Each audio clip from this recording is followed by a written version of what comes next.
대한민국을 채택하겠습니다. 중동의 전쟁이 끝나자마자 독재자가 제거된 나라의 시민들이 폐허 속에서 가장 먼저 검색한 단어가 있습니다. 한국 재건 모델. 3일 연속 검색어 1위였습니다.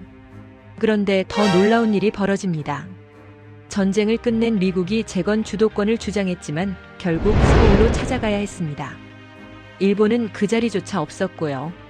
총 한 발 쏘지 않은 나라가 어떻게 360조 재건 사업의 설계권을 가져갔을까요? 70년 전 이 나라 부모님 세대가 사막에서 남긴 것이 그 답이었습니다. 이야기를 시작하기 전 한국의힘으로 댓글 남겨주세요.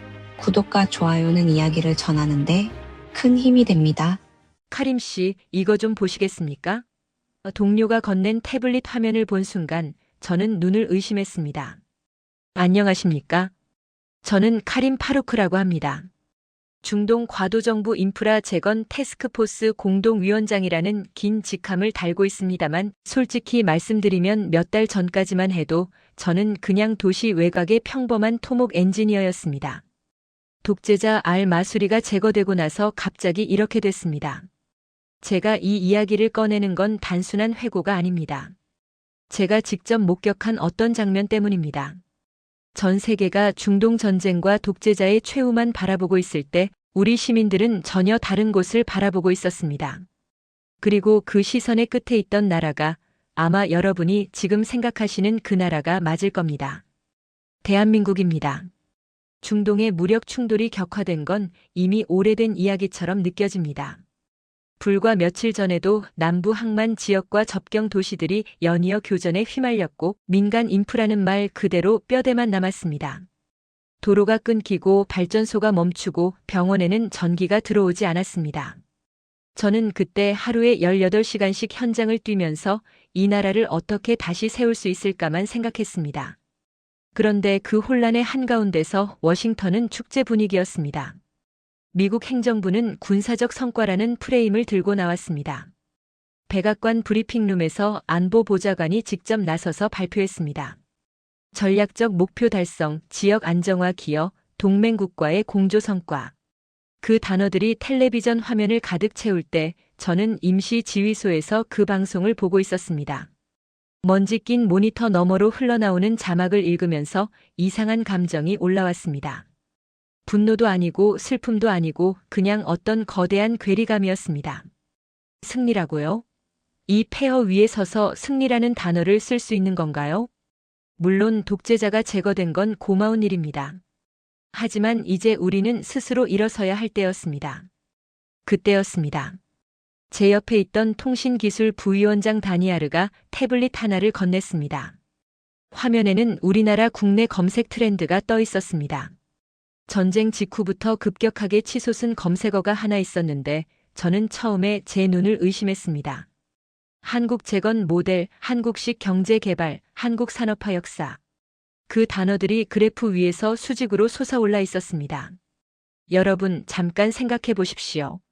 전쟁이 끝난 직후 한 나라의 시민들이 가장 먼저 검색한 것이 미국도 아니고 유럽도 아니고 바로 옆에 있는 산유국도 아니었다는 겁니다.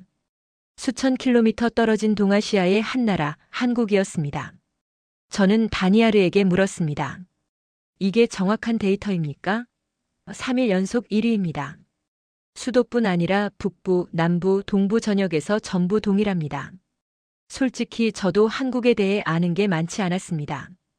한류 드라마, 반도체 강국이라는 정도였습니다. 하지만 시민들의 관심은 그런 피상적인 수준이 아니었습니다.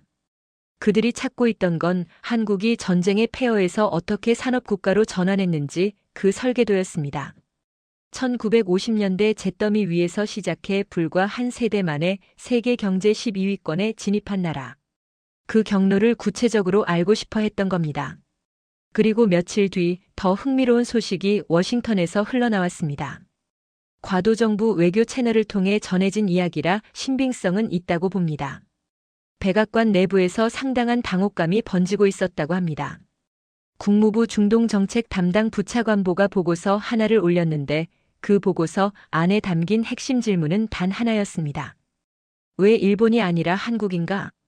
여러분은 이 질문의 무게를 느끼실 수 있으십니까?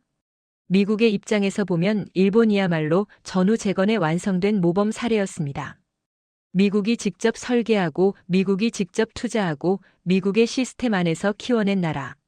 그런데 정작 재건이 필요한 당사자들은 그 모델을 선택하지 않은 겁니다.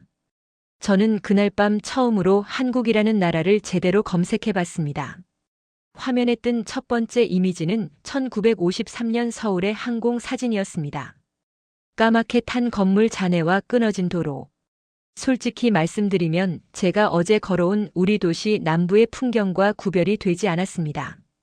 그런데 그 나라가 지금은 세계 반도체 시장의 핵심 축이고 세계가 그 나라의 배터리 없이는 전기차를 만들 수 없는 상황이라고요. 그 간극 앞에서 저는 한동안 화면을 끌 수가 없었습니다. 그날 이후 저는 한국이라는 나라를 파고들기 시작했습니다. 처음에는 단순한 호기심이었습니다. 우리 시민들이 왜 그토록 열광하는지 그 이유를 위원장이라는 자리에 앉은 사람으로서 이해해야 한다고 생각했습니다. 그런데 파면 팔수록 제가 알고 있던 세계의 지도가 흔들리기 시작했습니다. 가장 먼저 제 눈에 들어온 건 사실 한국이 아니라 일본이었습니다. 여러분도 아시겠지만 일본은 전후 재건의 전설 같은 나라였습니다. 미국이 만든 모범 답안, 아시아의 기적, 세계 2위 경제 대국. 저도 대학 시절에 그렇게 배웠습니다. 우리나라 공과대학에서 경제발전론을 가르치는 교수들은 거의 예외 없이 일본을 첫 번째 사례로 올렸습니다. 그런데 지금의 일본은 제가 교과서에서 읽은 그 나라가 아니었습니다. 30년입니다. 장기 침체라는 단어로는 부족합니다. 30년이면 한 세대가 태어나서 어른이 되는 시간입니다. 그 시간 동안 일본의 경제 성장률은 거의 바닥을 기었고 주가 지수는 1990년 고점의 절반 수준을 오랫동안 맴돌았습니다. 그것만이 아니었습니다. 인구 그래프를 펼치는 순간 저는 진짜로 의자에서 일어났습니다. 출생률이 바닥을 뚫고 내려가고 있었습니다. 매년 태어나는 아이의 수가 줄고 일하는 사람의 수가 줄고 세금을 내는 사람의 수가 줄고 그래프의 곡선이 마치 절벽에서 떨어지는 돌멩이 같았습니다.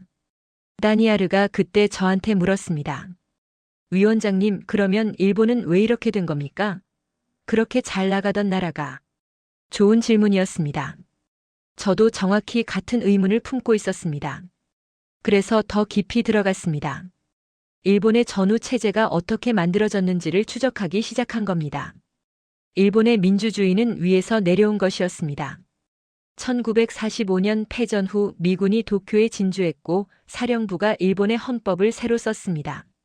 의회 구조를 설계하고 재벌을 해체하고 토지 개혁을 지시했습니다.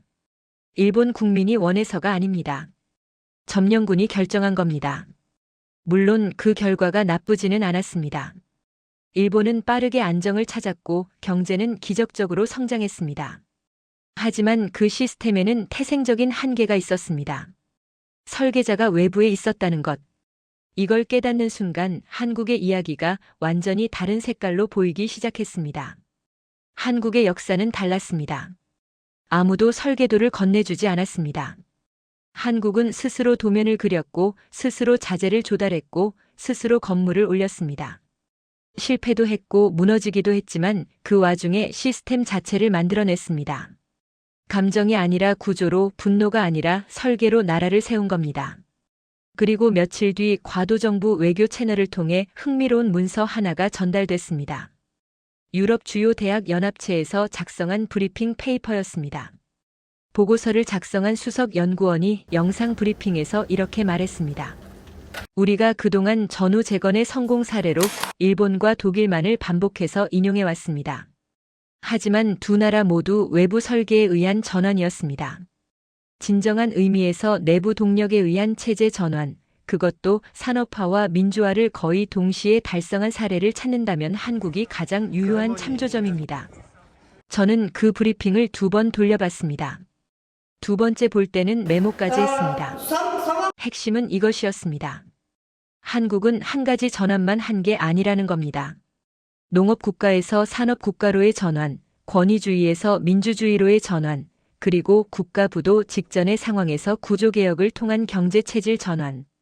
이 세 가지를 불과 반세기 안에 전부 해냈다는 겁니다.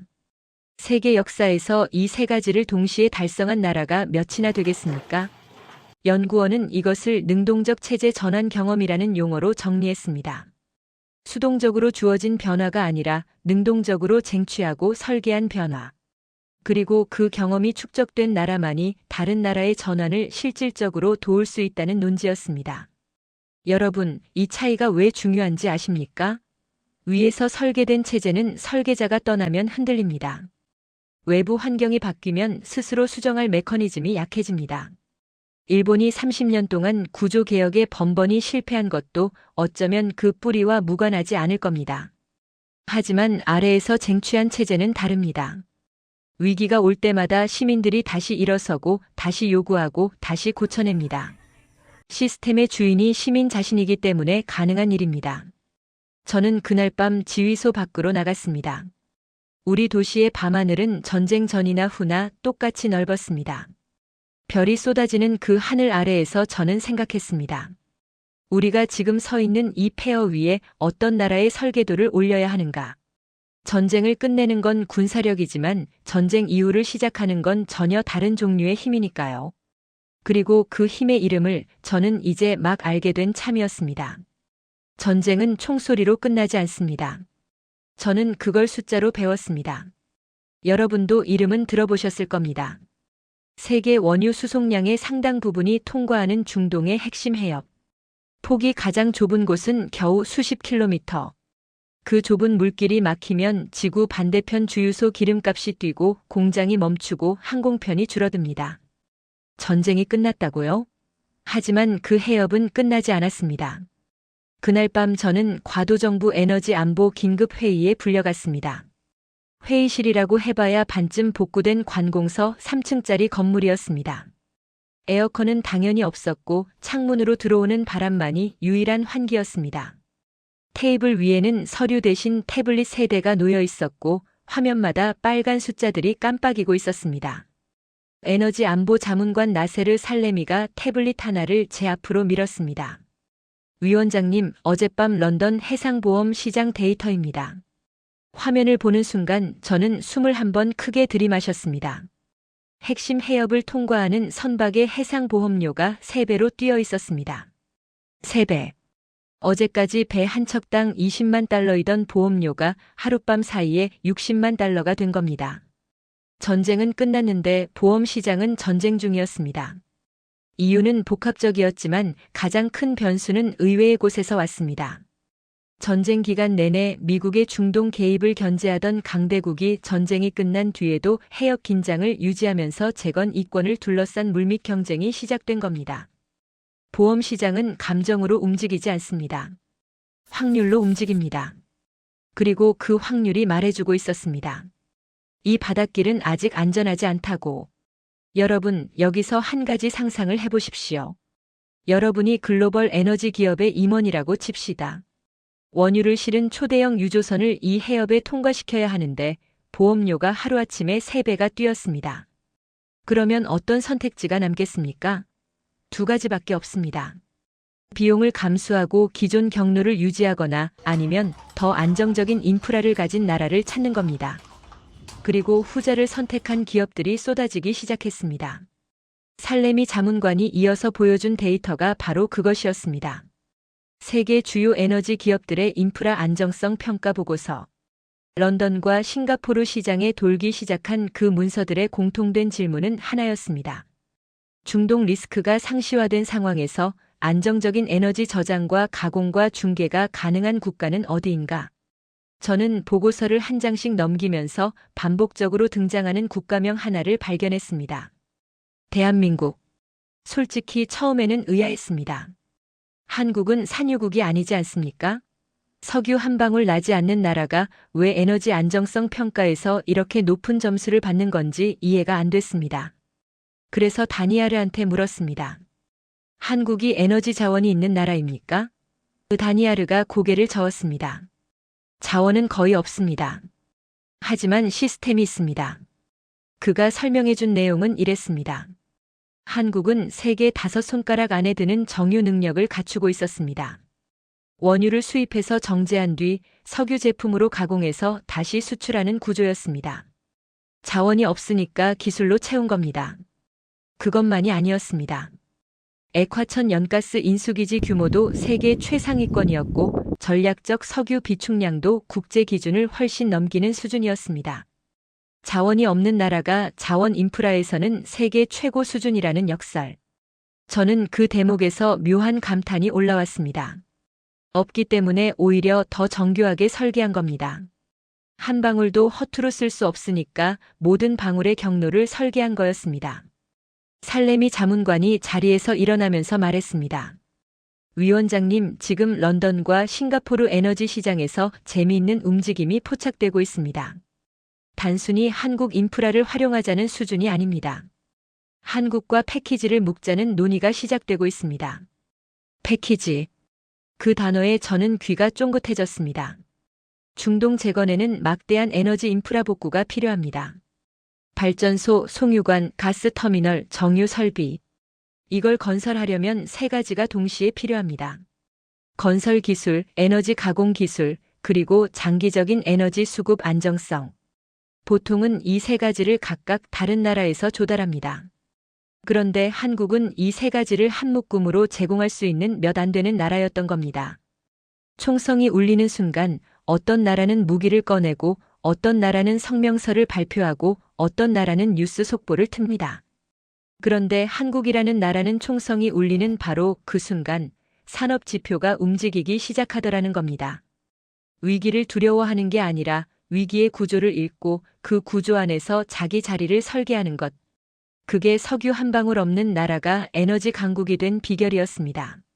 저는 관공서 건물을 나와 어두운 거리를 걸었습니다. 아직 보이지 않는 그림이 있었습니다. 저는 그걸 직감적으로 느꼈습니다. 그리고 그 그림이 드러나기까지 그리 오래 걸리지 않았습니다. 그 영상을 처음 본 건 새벽 2시쯤이었습니다.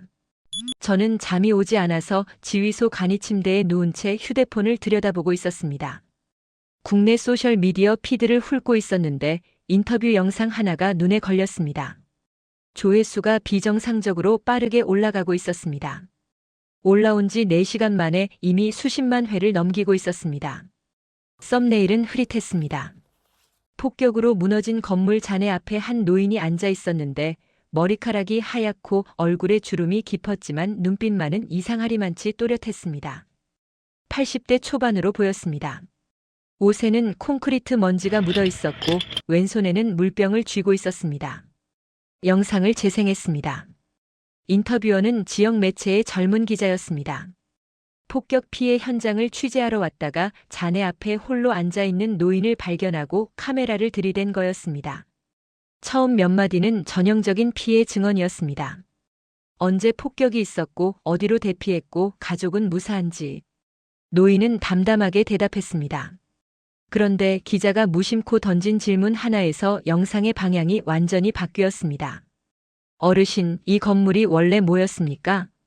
노인이 무너진 건물 잔해를 한참 올려다봤습니다. 그리고 천천히 입을 열었습니다. 여기가 말이야, 옛날에는 산업단지 외곽 숙소였어. 1970년대에 내가 젊었을 때 여기서 플랜트를 지었거든. 어떤 플랜트였습니까? 석유화학 설비였지. 그때 우리나라가 산유국으로 막 커지던 시절이었으니까 외국 업체들이 많이 들어와 있었어. 그때 현장에 여러 나라 팀이 있었지. 일본 팀, 유럽 팀, 그리고 한국 팀. 노인의 목소리가 달라졌습니다. 먼지 낀 기억을 꺼내는 게 아니라 어제 만난 사람을 이야기하듯 생생해진 겁니다. 한국 팀은 제일 늦게 들어왔어. 장비도 제일 낡았고 인원도 적었어. 솔직히 처음에는 좀 걱정했지. 이 사람들이 해낼 수 있을까 싶었거든. 노인이 잠깐 말을 멈추고 물을 한 모금 마셨습니다. 카메라가 그 침묵을 고스란히 담았습니다. 그런데 말이야, 그 사람들이 일하는 걸 보면 이상한 게 있었어. 다른 팀들은 작업 시간이 끝나면 숙소로 돌아갔거든. 한국 사람들은 안 돌아갔어. 해가 지고 나서도 현장에 남아서 내일 작업할 구간을 미리 확인하고 자재를 정리했지. 밤 10시, 11시까지. 사막의 밤은 춥거든. 그 추위 속에서도 그 사람들은 남아있었어. 저는 영상을 멈추지 않았습니다. 멈출 수가 없었습니다. 노인의 이야기는 계속됐습니다. 어느 해였는지 정확히는 기억이 안 나. 1978년이었나 79년이었나. 국내 정세가 급격하게 불안해지면서 외국인 철수 권고가 내려졌어. 대사관에서 연락이 왔고 본국 정부에서 귀국 명령이 떨어졌지. 여러분, 이 시점이 어떤 시기인지 아시겠습니까? 거리에 시위대가 쏟아지고 총성이 간간히 들리고 외국인에 대한 적대감이 고조되던 그 시기였습니다. 일본 팀이 제일 먼저 짐을 쌌어. 하루 만에 전원 철수했지. 유럽 팀도 이틀 뒤에 나갔고 현장이 텅 비었어. 노인의 눈이 카메라를 똑바로 응시했습니다. 한국 팀은 남았어. 그 한마디에 저는 숨을 멈췄습니다. 현장 소장이라는 사람이 있었는데 나이가 30대 초반쯤 됐을 거야. 그 사람이 우리 작업자들을 모아놓고 말했어. 통역을 통해서 들었지. 우리는 이 공정을 끝내고 갈 겁니다. 여러분이 이 설비를 직접 운영할 수 있을 때까지는 떠나지 않겠습니다. 기자가 놀란 표정으로 물었습니다. 정말 안 떠났습니까? 2주를 더 남았어. 외부 상황이 아무리 험악해져도 그 사람들은 매일 아침 현장에 나왔고 우리한테 설비 운영 매뉴얼을 하나하나 가르쳐줬어. 마지막 날 그 소장이라는 사람이 내 손을 잡고 그랬지. 노인의 목소리가 살짝 떨렸습니다. 다음에 다시 오겠습니다. 그때는 더 좋은 장비를 가지고 오겠습니다. 노인이 무너진 건물 잔해를 다시 올려다봤습니다. 50년 전의 기억과 지금의 폐허가 겹치는 그 시선이 화면 너머로도 느껴졌습니다. 일본 사람들은 계약대로 했어. 철수 조건에 해당하니까 떠난 거지. 틀린 건 아니야. 하지만 한국 사람들은 계약서에 없는 일을 했어. 계약보다 사람을 남긴 거야. 계약보다 사람을 남겼다. 저는 그 문장을 가만히 되뇌었습니다. 새벽 어둠 속에서 휴대폰 불빛만이 제 얼굴을 비추고 있었습니다. 이 영상이 소셜미디어에서 어떤 반응을 일으켰는지 여러분은 상상이 되십니까? 폭발이었습니다. 댓글이 수만 개 달렸고 공유 횟수는 시간 단위로 늘어났습니다. 한국이라는 두 글자가 다시 한번 검색 트렌드 1위로 올라갔고 이번에는 단순한 경제 모델 검색이 아니었습니다. 한국 건설 역사, 한국 중동 진출, 한국 플랜트 기술이라는 구체적인 키워드가 쏟아진 겁니다. 저는 그날 새벽 그 노인의 말을 떠올리며 생각했습니다. 우리 부모님 세대가 저 사막 한복판에서 흘린 땀이 지금 이 순간 우리나라의 가장 강력한 자산이 되고 있구나. 폭탄이 떨어지면 건물은 무너집니다. 하지만 사람이 남긴 기억은 무너지지 않습니다. 위원장님, 오늘 총리실에서 호출이 왔습니다. 다니아르의 말에 저는 손에 들고 있던 서류를 내려놓았습니다. 인프라 재건 위원장인 제가 왜 총리실에 불려가는지 처음에는 감이 잡히지 않았습니다. 테헤란 중심부 임시 청사로 들어가니 회의실에는 이미 12명 남짓한 사람들이 앉아 있었습니다. 과도정부 각 부처 자문관들과 화상으로 연결된 외부 인사 몇 명. 분위기가 심상치 않았습니다. 총리실 행정혁신 수석자문관 자흐라 모라디가 회의를 주재하고 있었습니다. 40대 중반의 여성으로 전쟁 전에는 대학교 공공행정학과 교수였다고 들었습니다. 차분하지만 눈빛이 날카로운 사람이었습니다. 하다디 위원장님 오셨군요. 앉으시죠. 저는 자리에 앉으면서 테이블 위에 놓인 자료를 훑어봤습니다. 표지에 적힌 제목이 눈에 들어왔습니다. 과도정부 행정체계 재설계 방안, 디지털 전환 모델 비교 분석. 인프라를 짓는 게 제 일인데 행정체계 설계가 왜 저한테까지 온 건지 처음엔 이해가 안 됐습니다. 하지만 모라디 자문관의 첫 마디를 듣는 순간 이해가 됐습니다. 건물을 다시 세우는 건 시간과 돈의 문제입니다. 하지만 그 건물 안에서 돌아가는 시스템을 설계하는 건 완전히 다른 차원의 문제입니다. 우리는 지금 도로와 발전소만 복구하는 게 아닙니다. 정부 자체를 다시 만들어야 합니다. 그녀의 말이 맞았습니다. 전쟁으로 파괴된 건 눈에 보이는 것들만이 아니었습니다. 주민등록 시스템, 토지 대장, 납세 기록, 의료 기록, 교육 이력, 행정의 근간을 이루는 데이터베이스가 상당 부분 손상되거나 유실된 상태였습니다. 건물은 콘크리트로 다시 올릴 수 있지만 한 나라의 행정체계를 바닥부터 다시 설계하는 건 전혀 다른 종류의 작업이었습니다. 모라디 자문관이 화면을 전환했습니다. 국제기구에서 발표하는 전자정부 발전 지수 순위가 떴습니다. 1위 대한민국. 저는 그 순위를 보고 잠깐 멈칫했습니다. 한국이 반도체 강국이라는 건 알고 있었습니다.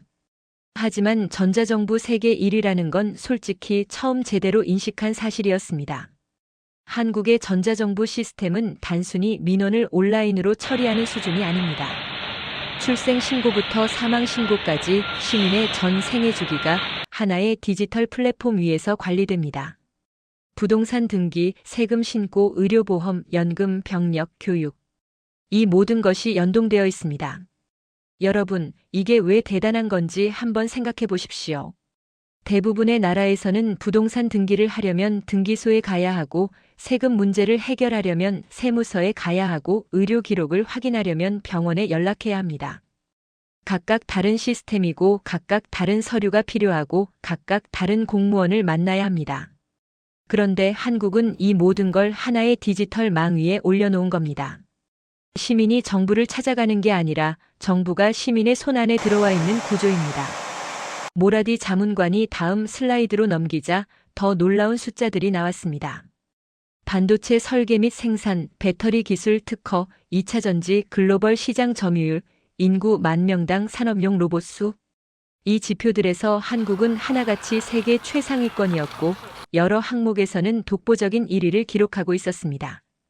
반도체 1위, 2차 전지 1위, 전자정부 1위, 로봇 밀도 1위.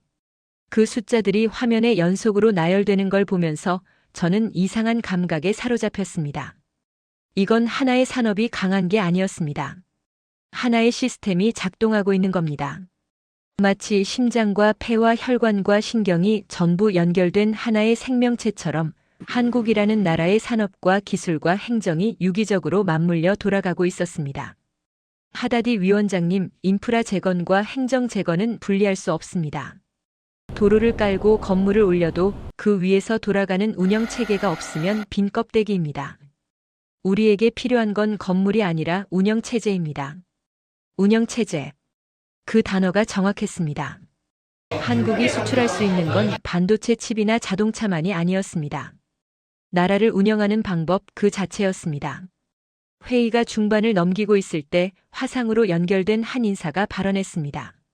제네바 소재 국제기구에서 체제 전환 자문을 담당하는 관계자였습니다. 최근 제네바 회동에서도 한국 모델이 구체적으로 언급됐습니다. 전후 재건국의 행정 시스템 설계에 있어서 기존의 서구 중심 모델이 아닌 아시아형 디지털 거버넌스 모델의 적용 가능성이 논의되고 있고 그 핵심 참조가 한국입니다. 그 말을 듣는 순간 저는 앞 챕터에서 봤던 에너지 패키지를 떠올렸습니다. 건설, 에너지 기술, 수급 안정성. 거기에 이제 디지털 행정 시스템까지 더해지는 겁니다. 한국이 제공할 수 있는 것의 범위가 점점 드러나고 있었습니다.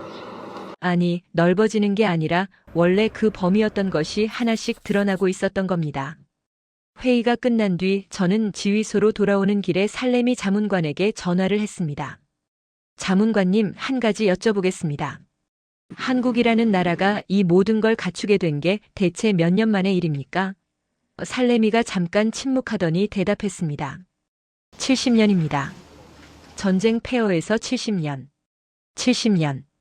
그 숫자가 밤 공기 속에 울렸습니다. 한국은 무기를 팔지 않았습니다. 전투기를 보내지도 않았습니다. 대신 그 나라는 70년 동안 조용히 다른 종류의 무기를 만들고 있었던 겁니다. 시스템이라는 무기를. 그리고 그 무기는 총성이 멈춘 뒤에야 비로소 진짜 위력을 발휘하기 시작했습니다. 며칠 뒤 모라디 자문관이 영상 하나를 보내왔습니다. 유럽의 한 경제 전문 채널에서 방영된 인터뷰였습니다. 인터뷰 대상은 프랑크푸르트 대학의 경제사 교수 한스 크로이처. 유럽 학계에서 아시아 경제 발전사를 연구하는 권위자로 특히 전후 체제 전환 비교 분석으로 이름이 높은 학자였습니다. 크로이처 교수의 인터뷰는 이렇게 시작됐습니다. 최근 중동 재건을 둘러싼 논의에서 한국이 부상하는 현상을 어떻게 보느냐는 질문을 많이 받습니다. 저는 이것이 전혀 놀랍지 않다고 대답합니다. 오히려 늦었다고 봅니다. 진행자가 물었습니다. 왜 일본이 아니라 한국입니까? 일본이 전후 재건의 교과서적 사례 아닌가요? 크로이처 교수가 안경을 고쳤으면서 말했습니다. 그것이 바로 핵심적인 오해입니다. 일본은 완성된 국가입니다. 외부 설계자에 의해 정밀하게 조립된 완성품이죠. 하지만 한국은 만들어진 국가입니다. 스스로 부서지고 스스로 고치고 스스로 다시 세운 나라입니다. 이 둘은 결과물만 보면 비슷해 보이지만 내부 구조가 완전히 다릅니다. 완성된 국가와 만들어진 국가. 저는 그 구분이 머릿속에서 번개처럼 스쳤습니다. 완성된 시스템의 문제는 설계 당시의 조건에 최적화되어 있다는 겁니다. 조건이 바뀌면 적응이 어려워집니다. 일본이 30년 넘게 장기 침체에서 빠져나오지 못하는 이유가 바로 여기에 있습니다. 구조 개혁이 필요하다는 건 일본 내부에서도 수십 년간 논의됐지만 번번이 실패했습니다. 완성된 시스템은 자기 자신을 부수는 걸 두려워하기 때문입니다. 저는 그 대목에서 영상을 멈추고 며칠 전에 봤던 일본의 경제 그래프를 다시 꺼내봤습니다. 성장률, 인구, 국가 채무. 선들이 전부 같은 방향을 가리키고 있었습니다. 아래로. 30년 동안 아래로. 그런데 크로이처 교수가 한국에 대해 말한 부분에서 분위기가 완전히 달라졌습니다. 한국을 보십시오. 이 나라는 지난 70년간 최소 3번 이상 국가적 위기를 겪었습니다. 전쟁으로 국토의 대부분이 파괴됐고 외환위기로 국가 부도 직전까지 갔고 글로벌 금융위기에서도 직격탄을 맞았습니다. 그런데 매번 반등했습니다. 그것도 단순히 이전 수준으로 회복한 게 아니라 위기 이전보다 더 높은 곳으로 올라갔습니다. 그가 화면에 띄운 그래프를 저는 똑똑히 기억합니다. 한국의 1인당 국민소득 추이. 전쟁 직후 거의 0점에서 출발한 선이 중간중간 급락하는 구간이 있지만 매번 더 가파른 각도로 반등하면서 우상향하는 곡선. 마치 심장박동 그래프 같았습니다. 죽을 뻔할 때마다 더 강하게 뛰는 심장. 완성된 국가는 위기에 약합니다. 시스템을 부수는 것 자체를 실패로 인식하기 때문에 필요한 파괴를 하지 못합니다. 하지만 만들어진 국가는 위기에 강합니다. 부서지는 것에 익숙하기 때문에 더 빠르게 재설계하고 다시 세울 수 있습니다. 한국이 바로 그런 나라입니다. 저는 모라디 자문관에게 전화를 했습니다. 자문관님, 크로이처 교수 인터뷰 봤습니다. 지금까지 저는 한국을 산업 역량으로만 평가하고 있었습니다. 건설 잘하고 반도체 잘 만드는 나라. 그런데 그게 본질이 아니었습니다. 모라디 자문관이 잠깐 침묵한 뒤 말했습니다. 본질이 뭐라고 보십니까? 체질입니다. 위기를 겪을 때마다 스스로를 부수고 다시 만드는 체질. 360조짜리 재건 기회가 한국 앞에 열린 게 어제 오늘 갑자기 생긴 일이 아니라는 거예요. 70년 동안 위기를 먹고 자란 체질의 결과입니다. 전화를 끊고 저는 책상 앞에 앉았습니다. 테이블 위에는 이란 재건 사업 보고서와 일본 경제 그래프와 한국 주가 차트가 나란히 놓여 있었습니다. 360조 규모의 재건 사업 앞에서 파트너를 고르는 기준은 지금 얼마나 크냐가 아니었습니다. 부서졌을 때 얼마나 빠르게 다시 일어서느냐. 그것이었습니다. 저는 보고서를 덮으면서 조용히 한 문장을 적었습니다. 한국은 강한 나라가 아니다. 다시 강해지는 나라다. 워싱턴이 움직였습니다. 그 소식을 처음 전해준 건 살레미 자문관이었습니다. 아침 회의가 시작되기도 전에 그가 지휘소 문을 벌컥 열고 들어왔습니다. 평소에 차분한 사람이었는데 그날은 얼굴에 땀이 맺혀 있었습니다. 위원장님, 백악관에서 발표가 나왔습니다. 화면에는 백악관 공식 브리핑 요약본이 떠 있었습니다. 제목은 중동 안정화 성과와 미국의 전략적 기여. 내용은 예상한 그대로였습니다. 중동 지역의 군사적 안정화는 미국의 전략적 개입의 직접적 결과이며 향후 재건 과정에서도 미국이 설계의 주도권을 가져야 한다는 논지. 쉽게 말해서 우리가 전쟁을 끝냈으니 전쟁 이후도 우리가 관리하겠다는 선언이었습니다. 다니아르가 옆에서 조용히 말했습니다. 위원장님, 워싱턴이 불편한 겁니다. 자기들이 포탄을 쏘고 전쟁을 끝냈는데 정작 재건 테이블에는 한국이 앉아 있으니까요. 맞는 말이었습니다. 전쟁에서 이긴 건 미국이었습니다. 하지만 전쟁이 끝난 뒤 판을 설계하는 자리에 총 한 발 쏘지 않은 나라가 올라와 있었던 겁니다. 그런데 여러분, 여기서 한 가지 생각해 보십시오. 왜 미국은 한국을 직접 밀어내지 못했을까요? 세계 최강국이지 않습니까? 며칠 뒤 외교 채널을 통해 더 구체적인 내부 정보가 흘러들어왔습니다. 미국 내부에서 한국과의 공동 설계를 검토하기 시작했다는 겁니다. 배제가 아니라 공동 설계. 이건 미국이 한 발 물러섰다는 뜻이었습니다. 모라디 자문관의 분석이 정확했습니다. 미국이 한국을 배제할 수 없는 이유는 세 가지였습니다. 첫째, 기술적으로 대체가 안 됩니다. 방산, 조선, 에너지, 디지털 행정을 한 묶음으로 제공할 수 있는 나라가 한국 말고는 사실상 없습니다. 둘째, 시민 여론입니다. 한국에 대한 시민들의 신뢰가 이미 형성된 상황에서 한국을 배제하면 과도 정부가 흔들립니다. 셋째, 그리고 이게 가장 결정적이었습니다. 자네 앞에 노인입니다. 모라디 자문관이 저를 똑바로 바라보며 말했습니다. 저는 순간 4챕터의 그 영상을 떠올렸습니다. 위험한 날 일본 팀은 철수했지만 한국 팀은 남았다는 그 증언. 수백만 회 재생됐고 한국은 계약보다 사람을 남기는 나라라는 이미지가 시민들 사이에 깊이 각인된 상황. 미국은 군사력으로 전쟁을 끝낼 수 있습니다. 하지만 시민의 기억은 군사력으로 바꿀 수 없습니다. 우리 시민들이 기억하는 건 미국의 폭격기가 아니라 50년 전 사막에서 끝까지 남았던 한국 기술자입니다. 미국이 아무리 성과 소유권을 주장해도 시민들의 마음속 주도권은 이미 한국에 가 있는 겁니다. 그 직후 더 큰 변화가 왔습니다.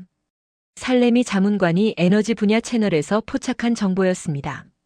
미국이 우리나라에 대한 2차 제재 카드를 사실상 보류했다는 겁니다. 거기에 더해 방산과 에너지 분야의 관세 재검토 논의가 시작됐다는 소식도 들어왔습니다. 압박 카드에서 협력 카드로 미국이 선회하고 있었습니다. 다니아르가 그날 오후 저한테 조용히 말했습니다. 위원장님, 지금 미국은 계산을 다시 하고 있는 겁니다. 한국을 배제하는 비용과 한국과 손잡는 비용을 비교하는 거죠. 그리고 답이 나온 겁니다. 배제하는 쪽이 더 비싸다는 걸.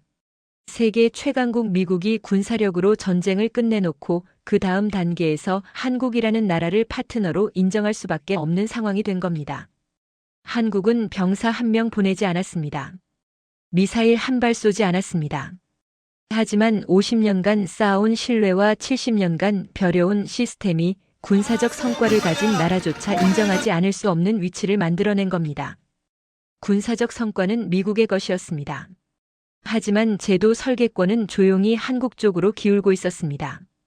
그날 밤 창밖으로 우리 도시의 불빛이 보였습니다. 몇 주 전보다 확실히 늘어 있었습니다. 아직 듬성듬성했지만 방향은 분명했습니다. 어둠에서 빛으로. 공식 발표가 나온 건 그로부터 며칠 뒤였습니다. 과도정부 총리실에서 기자 회견이 열렸습니다. 반쯤 복구된 임시 청사 1층 브리핑룸. 좌석은 백석 남짓이었는데 국내 매체뿐 아니라 외신 기자들까지 몰려서 복도에까지 사람이 넘쳤습니다. 저는 브리핑룸 뒤편 벽에 기대어 서 있었습니다.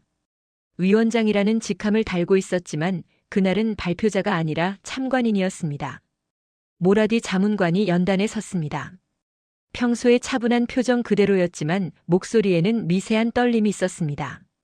과도정부는 국가재건 마스터플랜 수립에 있어 한국의 산업재건 경험 및 디지털 행정 모델을 핵심 참조 프레임워크로 공식 채택합니다. 브리핑룸이 술렁였습니다. 카메라 셔터 소리가 동시에 터졌고 외신 기자 몇 명이 급하게 노트북을 두드리기 시작했습니다. 참조가 아니라 공식 채택. 이건 단순히 한국을 벤치마킹하겠다는 수준이 아니었습니다. 국가 재건의 설계도면 자체를 한국 경험 위에 올려놓겠다는 선언이었습니다. 다니아르가 제 옆으로 다가와 속삭였습니다. 위원장님, 해외 반응이 실시간으로 올라오고 있습니다. 그가 보여준 화면에는 국제통신사들의 속보가 줄줄이 떠오르고 있었습니다. 그 중에서 제 눈을 사로잡은 건 한 경제 연구기관의 긴급 보고서였습니다. 제목에 생소한 용어가 하나 박혀 있었습니다. 코리아 트랜지션 프레임워크, 한국 전환 프레임워크. 누군가가 이 개념에 공식적인 이름을 붙인 겁니다.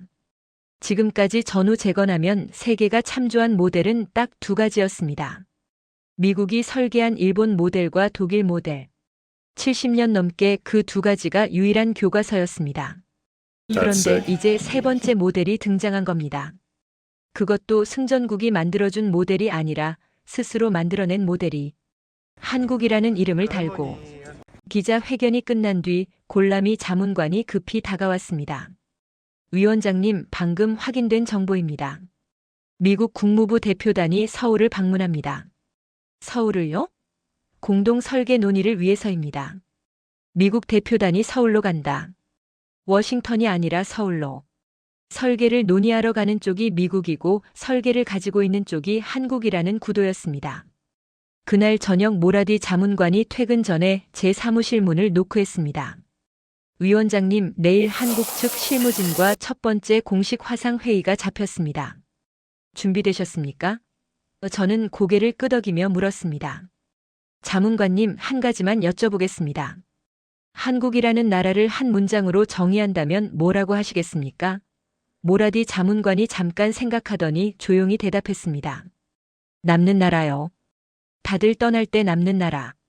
저는 그 대답을 듣고 한참 동안 아무 말도 하지 못했습니다. 그녀가 나간 뒤 저는 창문을 열었습니다. 우리 도시에 밤바람이 들어왔습니다. 거리에 불빛이 확실히 늘어 있었습니다. 아직 완전하지는 않았지만 방향은 분명했습니다. 전쟁은 가장 강한 나라가 끝냅니다. 하지만 전쟁 이후를 시작하는 건 가장 강한 나라가 아닙니다. 가장 오래 남는 나라가 합니다. 그리고 그 나라의 이름을 저는 이제 압니다. 지금까지 여러분께 전해드린 건 폐허 위에 선 한 외국인이 대한민국을 처음으로 제대로 바라보게 된 고백이었습니다. 저는 솔직히 부끄러웠습니다. 한국을 드라마와 반도체의 나라로만 알고 있었으니까요. 하지만 이 이야기를 따라오면서 깨달았습니다. 대한민국은 단순히 잘 사는 나라가 아니었습니다. 부서질 때마다 더 강하게 일어선 나라, 모두가 떠날 때 끝까지 남은 나라, 그리고 부모님 세대의 땀과 희생이 70년 뒤 온 세계가 인정하는 설계도가 된 나라였습니다. 대한민국의 저력은 하늘에서 떨어진 것이 아닙니다. 여러분의 아버지, 어머니 세대가 사막의 밤 추위 속에서 잿더미 위에서 금반지를 손수 내놓으면서 한 땀 한 땀 쌓아 올린 것입니다. 대한민국 진심으로 응원합니다. 구독과 좋아요는 이 이야기를 더 많은 분들께 전하는 힘이 됩니다. 지금까지 감동훈이었습니다.